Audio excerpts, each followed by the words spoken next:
Episode 95 of 100 Songs. We're talking about Queens of the Stone Age today and the song The Bronze, which is very, very early in their catalog.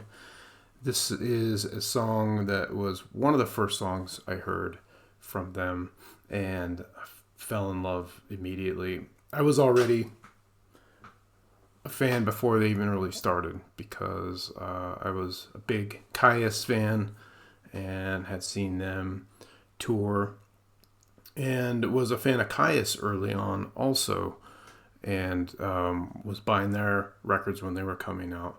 And then when they disbanded and they did a split EP with Caius one side and Queens of the Stone Age was the other, and that was kind of a transition of the bands for the leader of both, well, not both, I would say for sure Queens of the Stone Age, Josh Homme. And I got to meet him at a Caius concert at El Dorado Saloon in Orangevale. And like I said, big Caius fan. And I covered Caius a lot earlier in this series. So Queens of the Stone Age wasn't a hard sell. And, the first album, I think the self-titled album that came out, Josh Homme played, I think he basically made it himself for the most part. The band itself formed in 1996 from Palm Desert, California. And let's see, Caius broke up in 95. And then Josh went on his own to start a band that originally was named Gamma Ray. And there was a German band that had the same name that threatened legal action. So they ditched Gamma Ray and he went with Queens of the Stone Age. So that split EP right around the time between the bands, well, it would be, I guess, I'm not sure when that came out actually, but the Bronze came out on this split EP here, which is one they did with the band Beaver, and the song The Bronze is featured there. And then it is also a part of the Stone Age Complication CD up here, which has some other unreleased songs, and it's like a small compilation, really. So the Bronzes can be found there as well. And finally, they re-released the self-titled album and did a well, I guess it's a re-release of it, and the Bronze is featured on that along with a bunch of other songs, some of which are on this compilation, and then I think there may be some live stuff on there too, but the re-release of the self-titled is really cool because it scoops up a bunch of some of their really fun music. So Josh then put together a band to go touring with, to tour this stuff. Nick Oliveri was on bass, Dave Ketching on guitar, and I saw them as Queens of the Stone Age in a small bar in downtown Sacramento. I want to say the Press Club.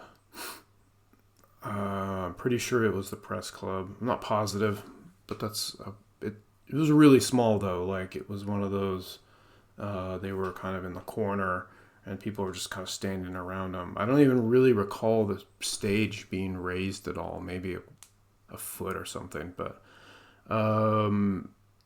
it was great. They played a bunch of early stuff that was part of the self-titled, and then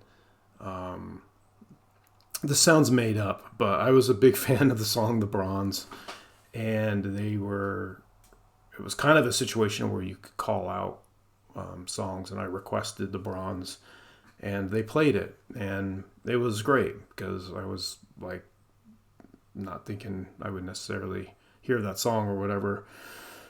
And so let's actually listen to a little bit of the Bronze. This is after kind of a quiet 30-second opening or so. It kicks in and then goes into a great guitar solo. And then I love the cadence of the lyrics and singing. And then it goes back more into more guitar solo. We'll just listen to the first maybe a minute or so of it.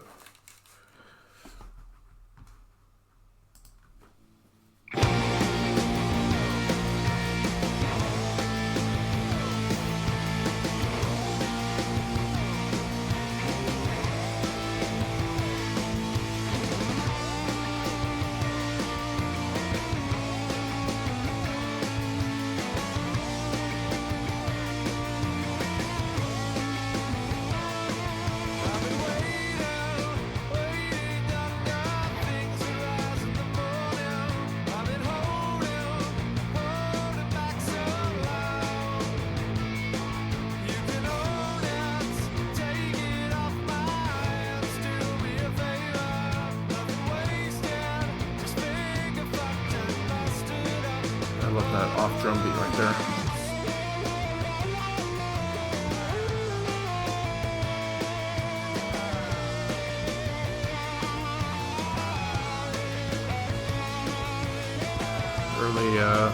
Really early stuff. They did the split channel.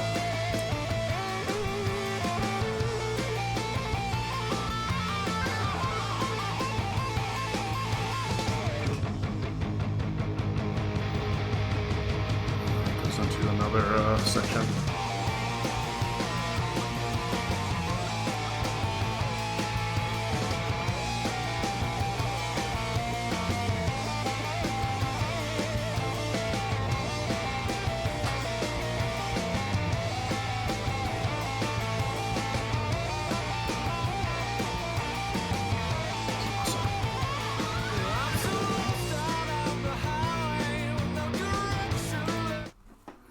It goes for another minute and a half or so. The song just rocks. Love the guitar, the mix even for an early, something early. It sounds awesome. And then I'm also a fan of his vocal stylings. So very early. Check it out if you have not seen. There's a great live version. They're playing a festival or something, and you could tell it's very, very early Queens of the Stone Age, and they played a couple songs off the self-titled album, and then they play the Bronze, and it's really fun to see live. You just search it on YouTube and you'll find it, but it's really cool. I didn't know that was there. So I saw it just recently. It was really cool that someone uploaded it. I think it's been uploaded a bunch of times now, so you'll see it in multiple places. Someone even tried to clean it up the video because it's a kind of old. Josh Homme also has been a part of other bands too. So there's Caius, Queens of the Stone Age, obviously, but did Them Crooked Vultures, Eagles of Death Metal. Gosh, there's even more than that. Plus, Queens of the Stone Age often have special guests playing parts of their albums. So, most notably probably is Dave Grohl doing drums for Songs for the Deaf, which I think is their most popular album, probably. It's a great album. It's I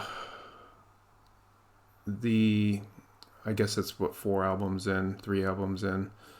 And the most recent album, Times New Roman, was, I think, their first to not feature, it doesn't feature any guests, unless you don't, you count I guess at least in the part of the catalog. I read something that they didn't have any guest players on that one.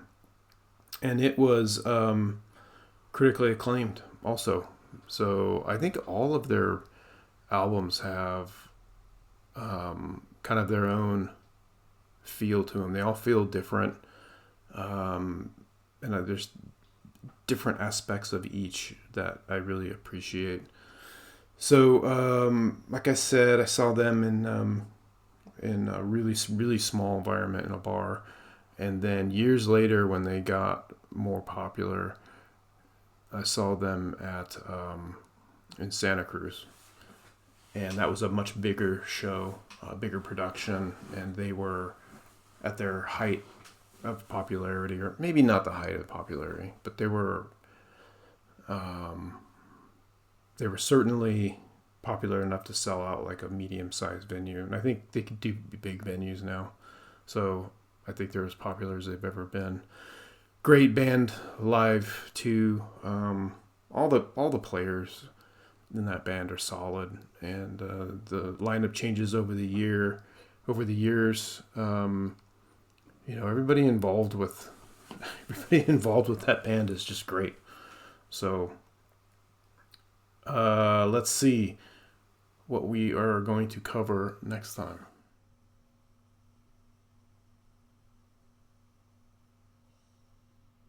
Helium Heals. All right, a lesser known band, Darker My Love, and the song is Helium Heals off their self-titled. We're going to cover that next time. Thanks.